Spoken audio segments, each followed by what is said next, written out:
Hello again, YouTube family. Thanks for joining me on this video. And my last video was leading up to the midterm elections. I was talking about the fact that we were on the precipice of the beginning of the end of losing our democracy. And I wasn't being hyperbolic. I wasn't trying to be overly dramatic. In this past midterm election, we had over 200 election deniers running for office around the country. We had people running for political office around the country who had literally said they would be willing to refuse to certify election results if they did not agree with the election results, which is doing away with democracy. Once you start down that road of saying we don't like how people voted, so we're not going to let this election stand, that's when you get into authoritarian territory. And so I did that video. I figured I would do another video since the midterms are over, and now we are beyond the runoff election in Georgia even. Raphael Warnock won, Herschel Walker lost, so the Democrats are going to end up with 51 seats in the Senate, which includes the two independents that caucus with the Democrats. That's Angus King of Maine and Bernie Sanders of Vermont. And the midterm elections went remarkably well for the Democrats. This was a resounding win for Democrats. They lost the House, which was expected. I mean, in addition to all of the other things in play in this election, one of the things that has held true for years and years now is that the Republicans engage in massive amounts of gerrymandering in states they have control of, where they control the legislature and the governorship. And Republicans for years have had a large majority of control in states around the country. And this all goes back to the late 90s, when literally the Koch brothers figured out that this country tends to lean left. People in the country tend to lean left. And Republicans were getting to a point where they would struggle to win national elections. You're seeing that play out now. Since 1992, a Republican has won the popular vote for president just one time. In the last 30 years, a Republican has won the popular vote for the presidential election once. However, Republicans have had 12 years as president during that time. 2 terms under Bush and one term under Trump, despite not winning the popular vote. And so the decision was made in the late 90s by the Koch brothers to pump money into local and state elections to try and get local control, so the people within those states could then affect the broader elections, people getting into Congress and things like that. And that's where the gerrymandering comes into play. They've done not just large amounts of gerrymandering, they've been very precise about it. And basically, in some states, you have black residents in the state whose votes aren't going to really count because they've been broken up into majority Republican voting districts, where you have all the court cases that went into it, and you had judges that said the states have to go back and redraw districts because they were targeting black communities, Hispanic communities, whatever. So with all that going on, the gerrymandering, the fact that Democrats took control of the White House in 2020, so that the following midterms, which was this midterm, 2022 midterm, there was expected to be losses by the Democrat Party, because that's what historically has happened. I mean, Democrats, with the loss of Herschel Walker in Georgia, gained a seat in the Senate. This is the first time in around a century that the party that took control of the White House in the following midterm did not lose a single seat in the Senate. This is the first time in like a century that's happened. So, I mean, it was historic results for Democrats, positive results for Democrats. And so one of the things you have people asking is, why did the midterms go so well for the Democrats? Republicans gained control of the House by around 7 or 8 seats, I think. So it's not that big of a gain for Republicans. They don't have that large a majority in the House. And Democrats kept control of the Senate. And not only that, they gained a seat while keeping control of the Senate. And so you have people asking the questions. One of the questions people ask is, because so many people died during COVID, whether or not COVID deaths played into this midterm election. And I'm sure COVID deaths had some effect on this election as far as fewer people voting here or there. But the short answer is no. The red wave that people were predicting for Republicans didn't happen. The failure of that red wave wasn't because of COVID deaths. And it's a reasonable question to ask because by the summer of 2021, COVID vaccines were readily available. If you wanted one, you could get one. And you had the right-wing pundits, some right-wing politicians fear-mongering about the vaccine, trying to continue their denial of COVID being that big of a deal, which caused, by the late summer and fall of 2021, where you saw large spikes in cases, large spikes in deaths, were typically very red counties that voted heavily Republican.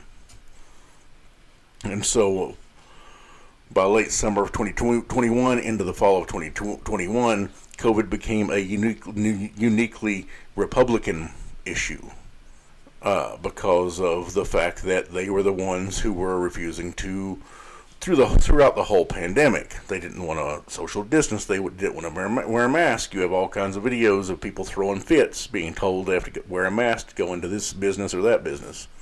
So it's reasonable for people to ask the question of, did these COVID deaths end up affecting this supposed red wave that was going to happen? The short answer is no, it didn't.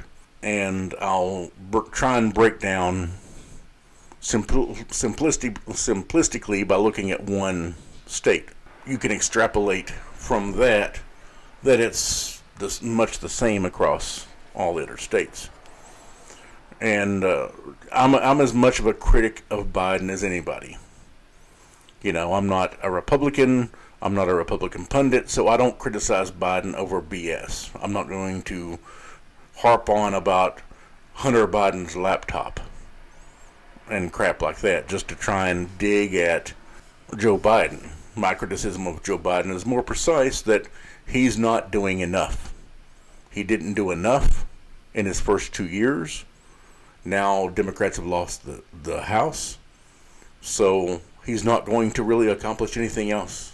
He's basically a lame duck president at this point for his first term, because I don't see the Republicans in the House allowing him to pass anything unless it's something they want.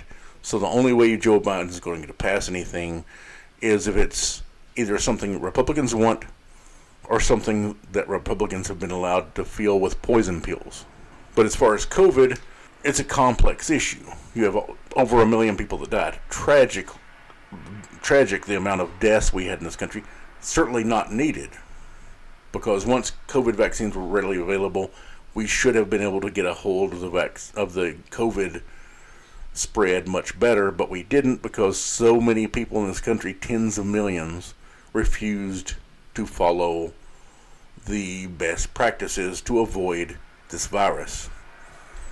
And it certainly wasn't all Republicans. I don't want anyone to lose their crap over thinking I'm saying that all Republicans are idiots and weren't going to social distance or wear a mask. I'm sure there are plenty of Republicans that wore masks, that socially distanced. But when you look at groups of people in this country who didn't follow the best practices policy for this, it's largely the Republicans in this country. There's a reason for it. They were pushed that direction by the people they listen to on cable news, by the people they listen to online, by Republican politicians, all these different people pushing them to not follow the COVID guidelines. But as far as looking how COVID affected the midterms, you can look at Arizona. Arizona, you had a statewide election for governor. This is a map of the COVID deaths from start to finish. And I shouldn't say finish because COVID's not over. We're still having way more people die of COVID per week than we have people dying of the flu per week. This is a map showing the counties in Arizona, the total COVID deaths from the start of the pandemic. And as you can see, most of the deaths are centered around the Phoenix area because that's where the vast majority of the population in Arizona resides, is around Phoenix. But in Arizona, you had the governor election. It was a close election. It was determined by around 17,000 votes, 17,000 votes. You can see the totals there. Katie Hobbs ended up winning by 50.3%. Carrie Lake, the Republican, lost with 49.7% of the vote. They both had over 1.2 million votes for them. It was a very close election. It shows there with the colors, the areas that voted blue, that voted red. Most of Arizona is red. You have a blue area in the north of the state, and they're around Phoenix, towards the central south of the state, and then Tucson also tends to be blue. But because this was such a close race, and it was statewide, you can look at deaths in the state to try and extrapolate whether COVID deaths really had played a factor in this particular race. And here are the numbers I've crunched for Arizona. Total COVID deaths in Arizona, 31,751. Deaths since the vaccines were widely available, that's late summer of 2021. Since then, there have been 13,941 deaths in the state of Arizona. And that's when the deaths started following heavily Republican counties. The vote count differential in the Arizona governor's race, 17,116 votes. Very, very close. Out of over 2.4 million people that voted, you've got a 17,000 vote difference. But if 70% of the deaths from the summer of 2021 were all Republican voters, that's only 9,759 votes that were lost because of Republican deaths. If as much as 70% of those deaths, 70% of those 13,941 deaths were Republican, that's still not going to turn the tide in the election. If 80% of those 13,941 deaths were all Republican voters, it would still only be 11,153 votes.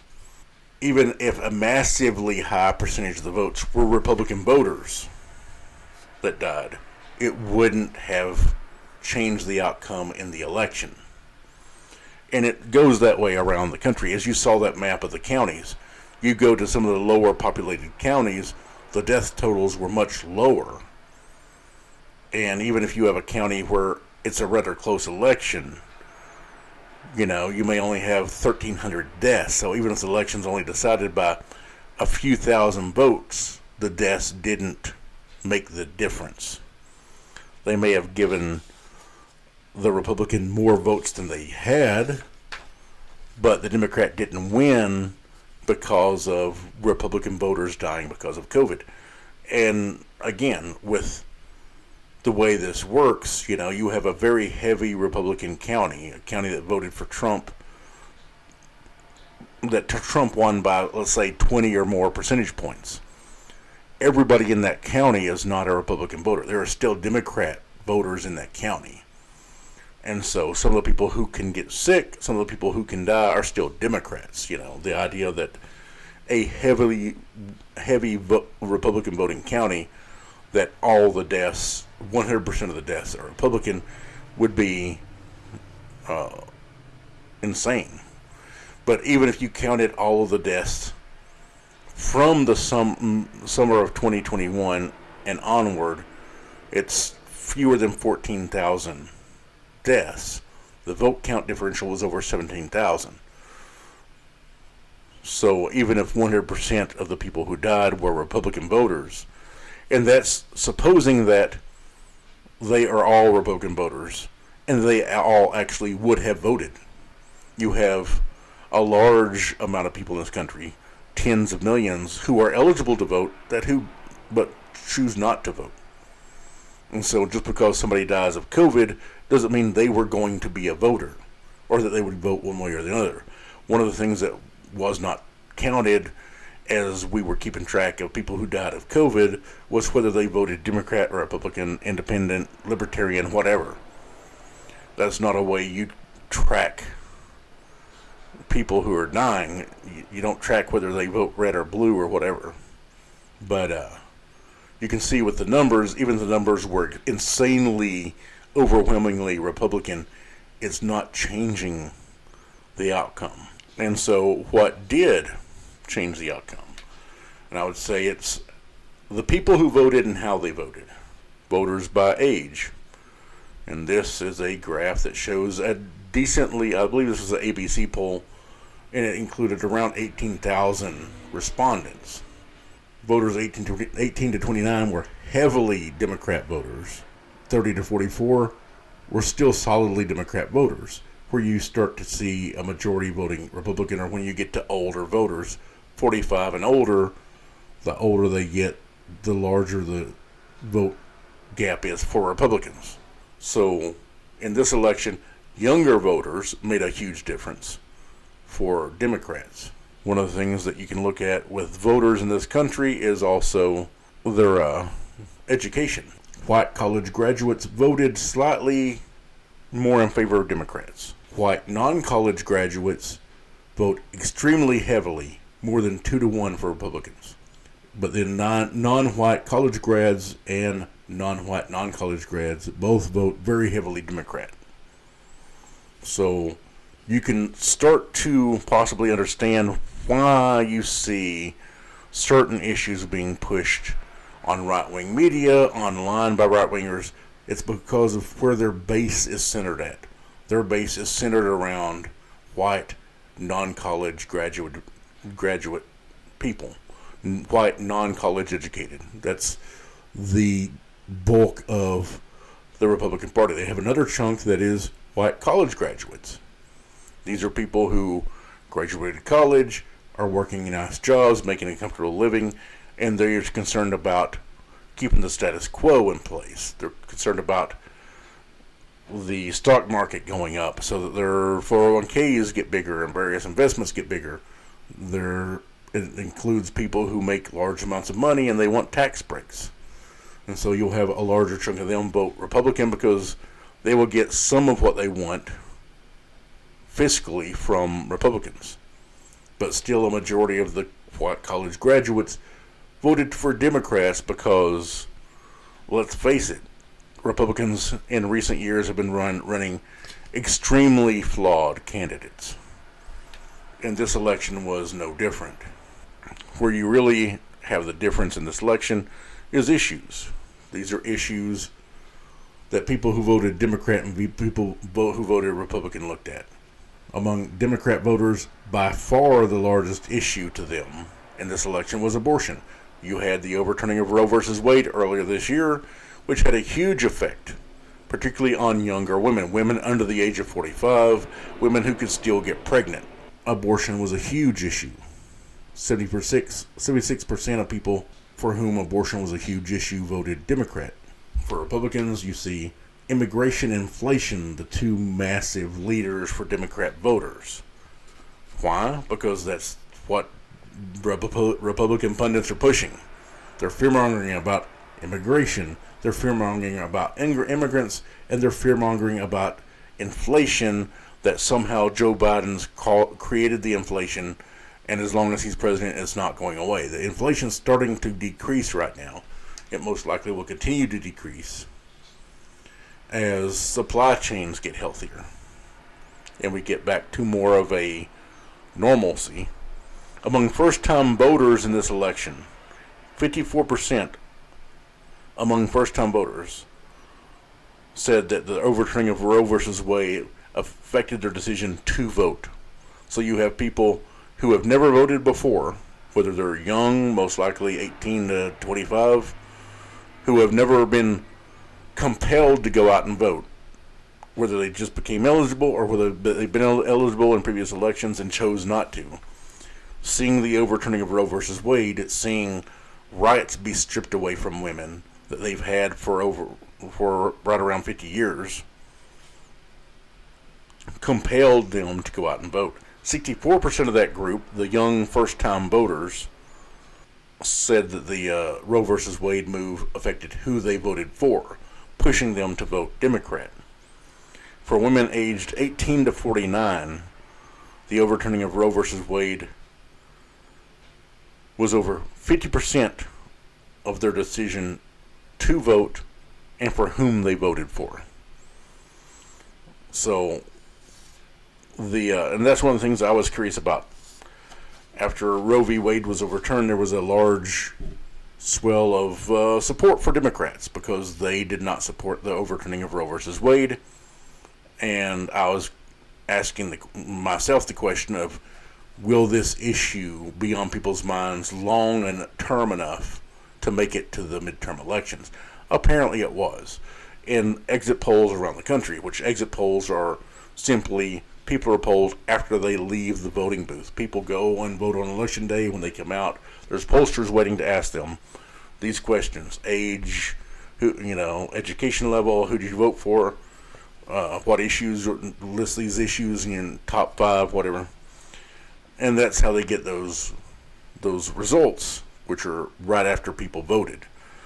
And so Roe versus Wade did play a very massive role in this election. You, as I said, had the uniquely unpopular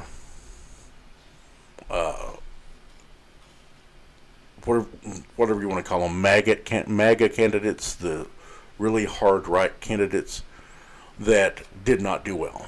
Candidates that Trump endorsed did not do well. Overall, some of the candidates he endorsed won.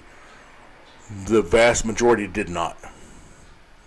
So what you had nationwide was a repudiation of Trump, a repudiation of this MAGA, hateful, violent rhetoric that's been bogging this country down for 7 years now. 6 years. But, so there were around the country Republicans who either chose not to vote because of these uniquely horrible candidates, or they showed up and voted for somebody else, whether they voted for the Democrat or an independent or a libertarian.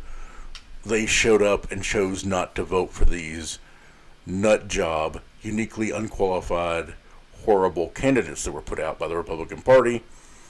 And that's where you have a lot of Republican leadership, people like Mitch McConnell, pointing to the fact that they had a lot of bad candidates in this election. Mitch McConnell, while Trump was president, Mitch McConnell used him as a useful idiot. Mitch McConnell used Donald Trump to help pack the Supreme Court with this majority, ideologue, theocratic group they have now that is the bulk of the Supreme Court. 5 of the 6 Republicans on the court are extremely right-wing, extremely ideological, extremely theocratic. That's why they overturned Roe versus Wade.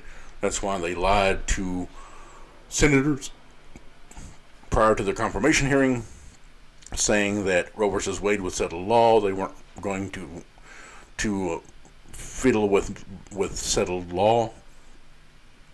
And they lied to the senators to get on the court, and their whole job getting on the court was to overturn Roe versus Wade, which ended up backfiring significantly on Republicans. Another thing that played a factor in this was in the Republican primaries, the Democrat Party made the decision to use Democrat Party money and support these far-right MAGA nutjob candidates to help them get onto the main ticket as the Republican in the general election, figuring they would be easier to beat.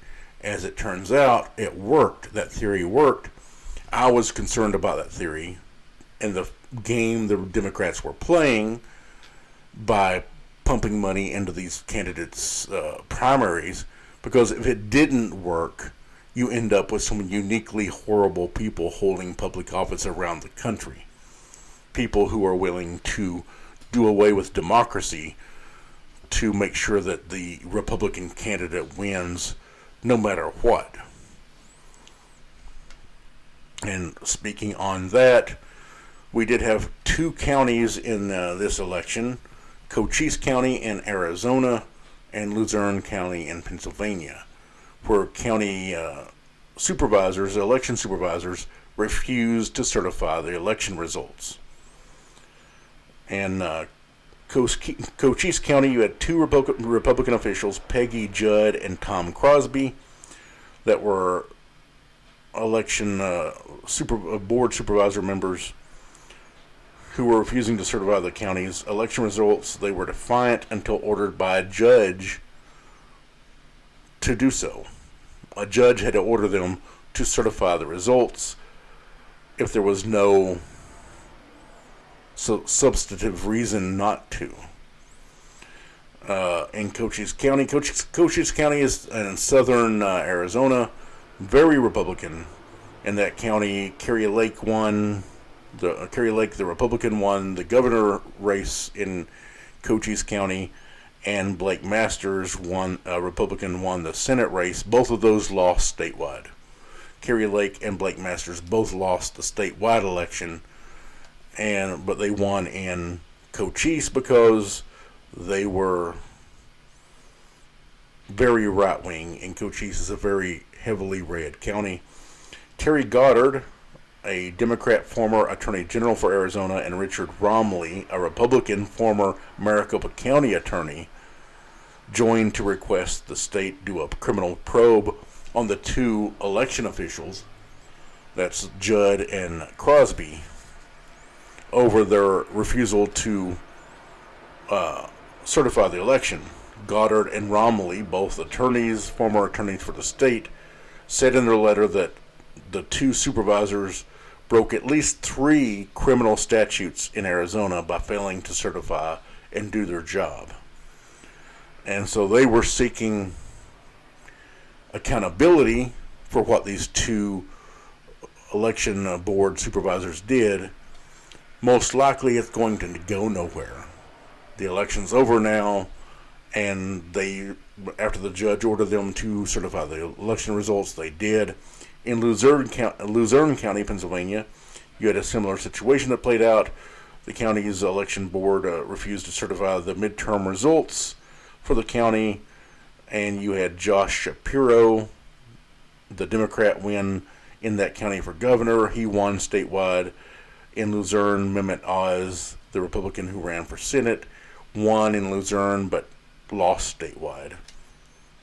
In Luzerne, you have 2 Republican election board supervisors and 3 Democrat. In that state, you had both the Republicans and one of the Democrats refused to certify the results, and eventually the outstanding Democrat ended up agreeing to certify. He talked to people about their concerns about the election and determined that there was no bearing. It had no foundation. It was just people who didn't like the results of the election.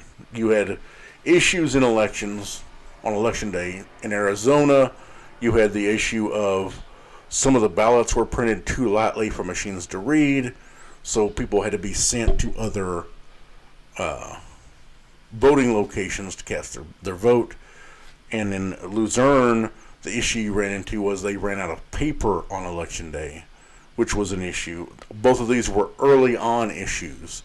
They were quickly fixed, and as election officials in both states said, everyone was ultimately allowed to vote. Everybody was able to cast their vote. They may not like the results, but they were able to cast their vote. And that's what I was alluding to with the doom and gloom in my last video was these two counties. In the grand scheme of things, these two counties don't count for much. There are lower population counties that aren't going to affect national elections that much. But if you have hundreds of people like what you have in these two counties around the country, people who are on purpose willing to not certify election results, people who are trying to undermine the vote of the people, that's when it becomes a problem. That's why my last video was so doom and gloom. As I said, it wasn't hyperbole. There were people literally saying they would be willing to refuse to certify state election results if they didn't like the results. That's what you got in Cochise and Luzerne. Ultimately, those two counties had to go ahead and certify the results because they didn't want punishment. They didn't want to face legal consequences. In Cochise, even though you have two attorneys after the fact still saying they broke the law, they should be charged with the crimes they committed. Most likely that's not going to happen. You know, that's one of the problems I also have with Democrats, is they are weak. They will say, well, we won the election, we don't want to piss more Republicans off by making them claim that we're attacking Republicans, even though one of the people in the Pennsylvania situation was a Democrat. But the election's over.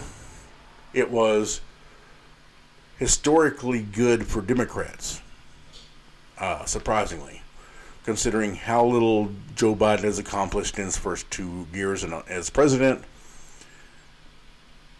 One of the missteps Republicans made was by packing the Supreme Court with these theocrats who overturned Roe v. Wade, which had a large impact on this election. Issues had a large impact on this election. Young people being motivated to go out and vote had a large impact on this election. And now you have Trump has announced that he's running for the Republican nomination in 2024. You know, he announced super early. I'm assuming one of the reasons he announced that he was running so early is to affect other decisions by other Republicans. You have plenty of people who have been trying, on both sides, Democrats and Republicans, who have been trying to position themselves to run in their party's their Democrat or Republican primary to be a presidential candidate. You know, you have Ron DeSantis, who has been making large moves, most of them deplorable, using people as props, as human pawns, to play games, to try and pander support from the hard right Republican base. And like I've said before, I don't know if that hard right Republican base is 25% of the Republican base or 75% of the Republican base.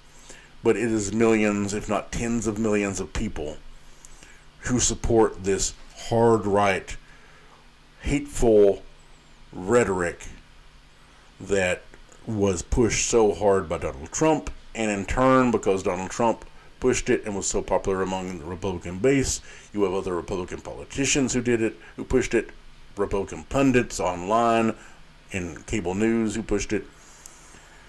And so I'm sure one of the reasons why Donald Trump announced so early is to help Republicans make the decision not to run against him. Probably number 2 among Republicans is Ron DeSantis. He's the one who polls on par with Donald Trump, sometimes better than Trump, sometimes a little bit worse than Trump. But everybody else in the Republican Party polls horribly against Trump among registered Republicans.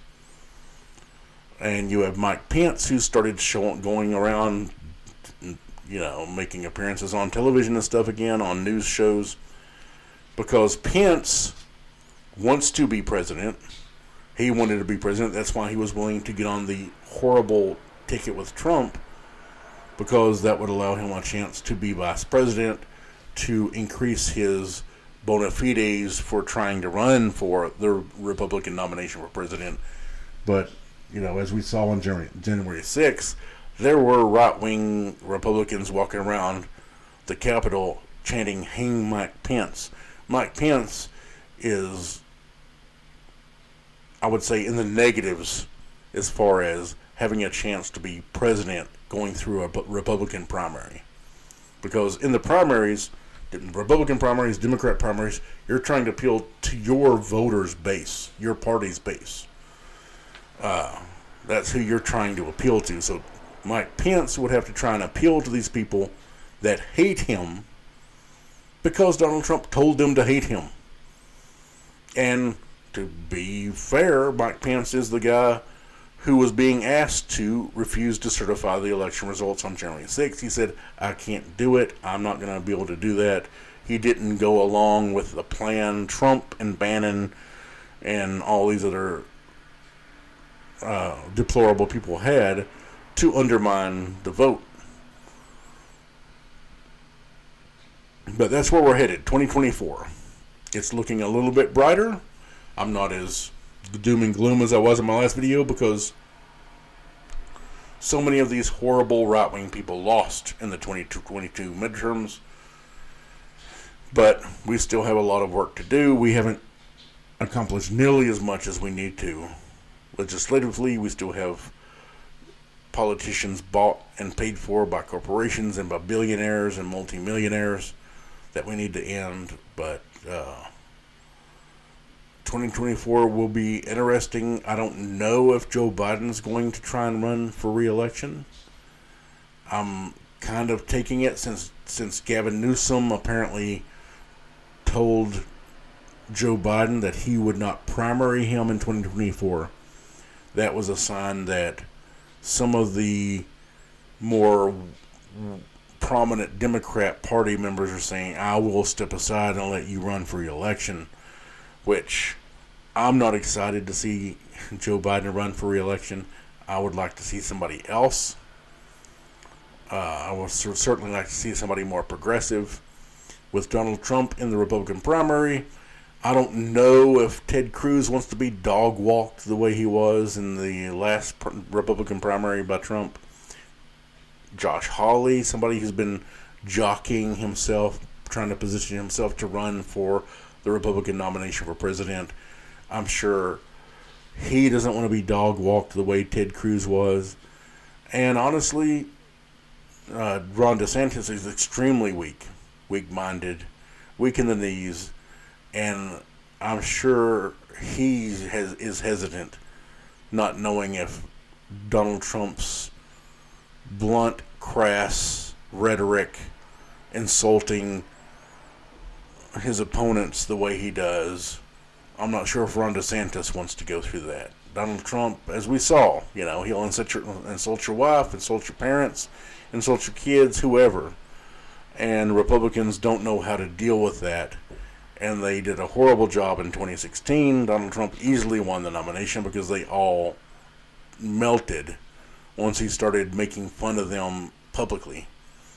I don't know if Ron DeSantis wants to be dog-walked that way, but we'll see come 2024 if he jumps in or not. But anyway, it was a uniquely successful midterm election for Democrats. They lost the House, so legislation's kind of out the window. One of the things Republicans are trying to do right now is to secure cuts to Social Security and Medicaid. And one of the things they've been alluding to is holding up the debt ceiling vote that's due up this month or next month to try and get cuts to Social Security and Medicare. Hopefully Biden, or at least people around Biden, are smart enough to know they can't do that. Those are the two most popular government programs we have in this country. Extremely popular. And one of the reasons why Republicans want to get cuts secured now to it is because of Democrats in the White House. And in 2024 they can run using that as a cudgel to beat Joe Biden or whoever the Democrat is over the head, saying, "Look, they cut your Social Security and Medicare. Why would you vote for them?" That's what Republicans are trying to play. They're trying to get Joe Biden to agree to these cuts to get legislation passed for say, the debt ceiling increase. Something that has to be passed, and so they can later campaign on it, and say, Joe Biden cut your Social Security. He cut your Medicare. That's why life is sucking so much for you. And hopefully, Democrats see the game and won't play into it. We'll see how it plays out. Thanks for watching the video. If you like my videos, please give me a like. If you've not subscribed, please consider subscribing. Thanks for watching. Have a good day.